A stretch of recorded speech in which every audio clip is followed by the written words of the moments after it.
I'm beginning to think that sense making might be overrated. Um,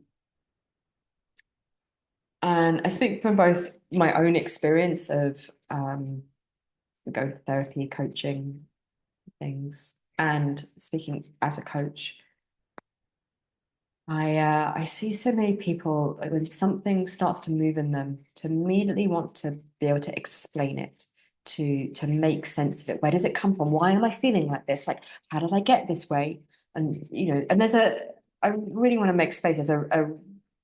I think there's a really important aspect of that. I know in my own experience of with therapy that yeah, making sense to myself, understanding where some of my traits and patterns come from can really help me soften around them, accept them like, oh yeah. Oh, it makes absolute sense to me that that's the way I am, given that this thing happened to me, or this is the way that I grew up. Yeah. So I think for me, that's where sense making can be really helpful in this sense of like accepting that this is the way things are because how I got here is making some kind of sense to me. But where I see it be really unhelpful for people, at least the sort of the obsession with sense making, is that it then I think stops us thinking about, okay, how do I want to move forward? Like, what do I want to be able to do differently? And this is very much like where I want to bring a coaching approach into this. That they're, I love all my clients. I really care for them. I want the best for them. But I have to say, I'm really not that interested in your backstory. I'm far less interested in where you came from and how you got here than I am in helping you be like, cool, like this is where I am, and I want to be there. I want to be able to do these things differently. I want to be able to navigate this challenge in a new way. And so, what do you need to learn in order to be able to not keep doing the thing you already do? I noticed this sort of the desire for sense making like really keeps people in their heads. It keeps people in the narrative, and therefore like kind of keeps people like stuck in that same way of being because you're like rehearsing the same stories, the same loops.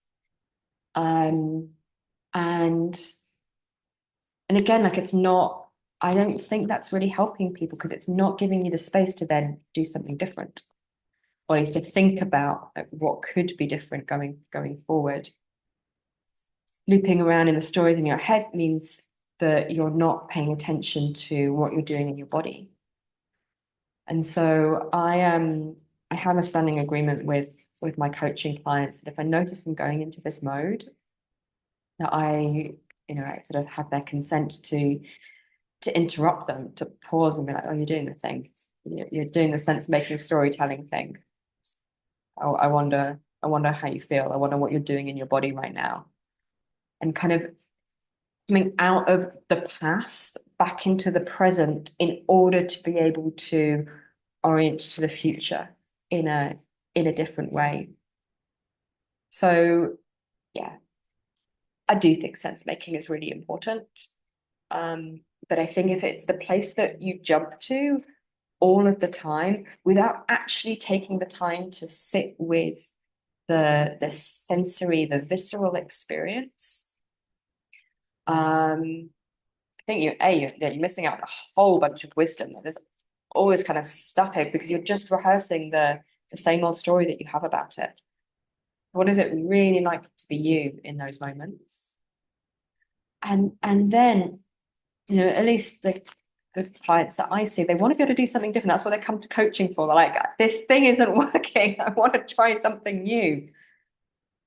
Well, in that case, it doesn't really matter why you got into the thing, why you became a perfectionist. There's all sorts of reasons, individual upbringing, trauma, the way we're socialized at school, unfettered capitalism, white supremacy, all sorts of reasons that perfectionism is a thing for people.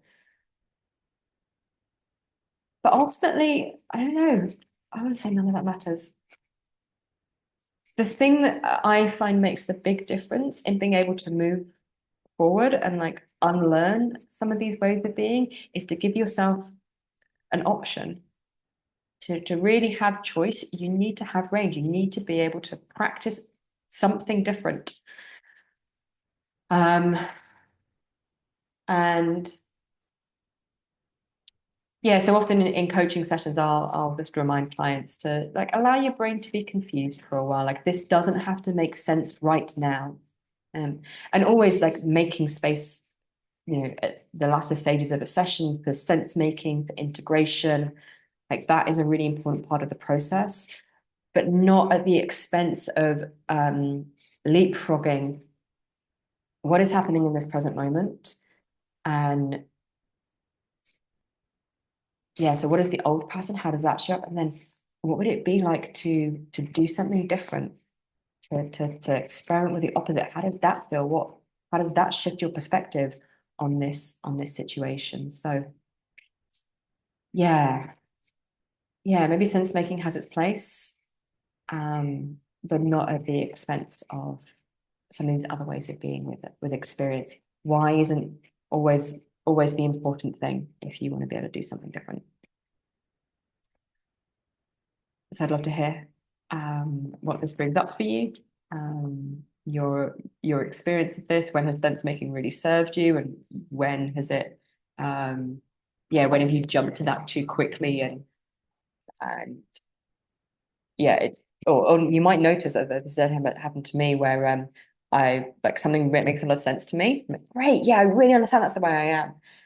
And then yeah, I'm still stuck in that same old pattern. I understand where it comes from now, great, but I don't actually have any ability to do anything different yet. And that's the place where I get really excited for myself and for clients. Um, yeah, how might you learn to do something new? All right. Well, thanks so much for being here. Please comment below and I will see you next time.